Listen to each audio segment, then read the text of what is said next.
An update now on the story of a Canadian who is serving a life sentence in prison in North Korea. We are hearing from Hyun Soo Lim in his own words in a very rare interview. How are you feeling? It's fine. You okay? Yeah. You in good health? Yeah. In this exclusive with CNN, Lim says he is working 8 hours a day, 6 days a week, digging holes in a prison orchard. He was only allowed to answer questions in this interview in Korean. Lim says there are always 2 guards watching over him. He has no contact with other prisoners or with the outside world. Lim was accused of trying to overthrow the North Korean regime and was sentenced to life in prison, a life of hard labor back in December by one of the world's most repressive states. Lisa Pak is my guest. She is with the Light Korean Presbyterian Church, joining us now from Mississauga, Ontario. Thank you so much for taking time to talk to us today, Lisa. We appreciate it. Thank you for having me, Todd.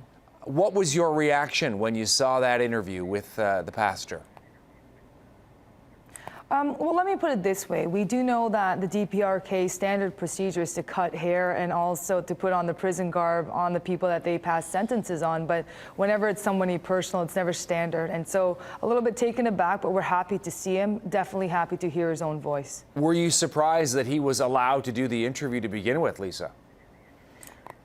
Absolutely. CNN gave us an official courtesy just to let us know that it was coming. It was shortly before it aired, and we're very happy to see that they got the interview. Now we're curious as to see where this is going to go, but we were very surprised, pleasantly so. Yeah, I was going to ask you whether you think this could be an indication, possibly, that the North Koreans are willing to negotiate for his release.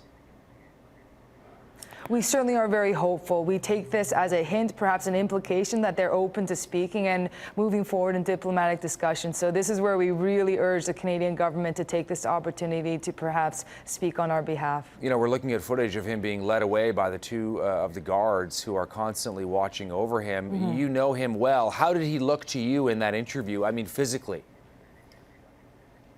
Physically, we can say that he did probably lose a little bit of weight. It's hard to tell. The prison garb is pretty thick, but I do know that his voice was him. He sounded at peace. It was good to know that he himself had said those words and we were able to hear his voice. It's good to know that he had requested a Bible. They didn't refuse it, and perhaps it is on his way. He's a religious man, and that means a lot to him. When you hear about what he's going through, as he himself says in the interview, Lisa, working 8 hours a day, 6 days a week, digging holes in a prison orchard, what went through your mind when you heard that part?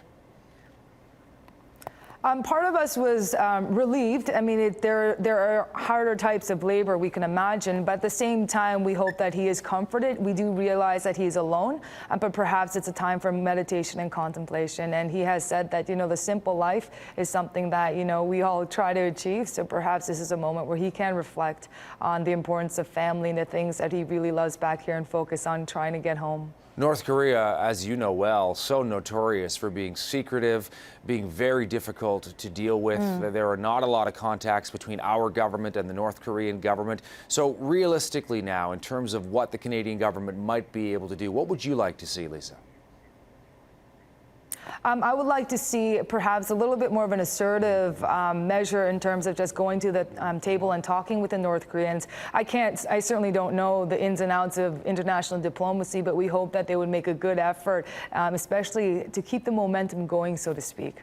And one other question in terms of the activities, what he was doing in North Korea, what was his take before he went there? Did he realize the risk that he was taking by entering the country? I think for somebody like Reverend Lim, who has gone over 100 times, certainly he did recognize the risk. He behaved in a way that was very wise, never would proselytize in the way that the country was very offended, and if anybody should. But at the same time, we recognize that it's a very secretive nation, as you said, and we certainly don't want to speculate as to what happened. We just want him home. Great to have you on CTV, Lisa. Thanks for making time for us today. Thank you.